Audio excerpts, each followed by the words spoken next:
All right, let's dive into one of the most intense letters ever written in the ancient world. It's all about a community meal, a sacred supper that went horribly, horribly wrong. And look, this isn't just a story about bad table manners, it's about a community literally tearing itself apart from the inside. Can you even imagine getting a letter from your mentor that starts with a line like that? Wow, this wasn't some gentle suggestion. This was one of the most blunt, in-your-face rebukes the Apostle Paul ever wrote to a church he himself had founded.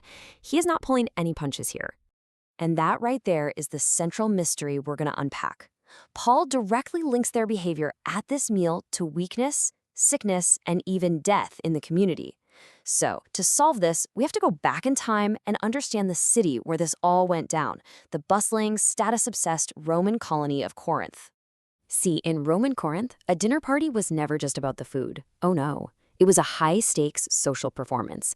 It was basically a theater, where your status, your power, and exactly where you stood in the social pecking order were put on full display for everyone to see. The rules of this game were crystal clear and, let's be honest, pretty brutal. If you were an elite guest, you got ushered into the best room with the host. You're enjoying the best cuts of meat, the finest vintage wine. But everybody else, well, you were treated like a hanger-on. You often got the cheap scraps, the leftovers, which just solidified the social hierarchy with every single bite. And this wasn't some kind of dirty secret they were hiding. Nope, this was the accepted way of doing things. The Roman writer Pliny the Younger actually wrote about this exact practice, criticizing a host who served 3 different grades of wine to his guests based on their social rank. This was just how the world worked back then. And here it is. This is the absolute heart of the disaster. The Corinthian believers were dragging this exact same social performance, the same worldly status game, right into the middle of their most sacred gathering, the Lord's Supper. Paul just lays out the charges, and it is a grim, grim picture. The wealthy members, see, they weren't waiting. They were starting their own little private suppers with all the good food. So by the time the poorer members, who were probably laborers and had to work late, finally showed up, they were left hungry, while the rich were already getting drunk. It was nothing short of a public humiliation. This all leads to Paul's absolute thunderclap of a declaration. He tells them, flat out, that whatever they think they're doing, it is so far from the real thing that it doesn't even count. He basically declares their entire celebration illegitimate. And this comparison just lays the whole conflict bare. The Corinthian meal was a perfect mirror of the world's values, status, division, and me-first indulgence. But the Lord's Supper was meant to be the exact opposite. It was supposed to be an event that erases status, that creates unity, and remembers an act of ultimate self-giving sacrifice.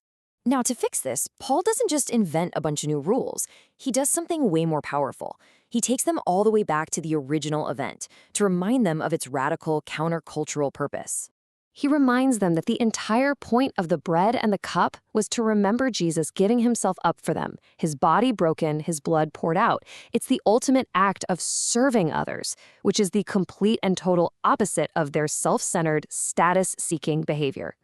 Okay, so here's a fascinating little detail. Some scholars, like Bruce Winter, think Paul gets even more clever here. He doesn't just retell the story, he subtly tweaks the traditional wording of Jesus' words to drive his point home with, like, surgical precision. So, in the original Greek, the common way to say it was, "This is the body of me."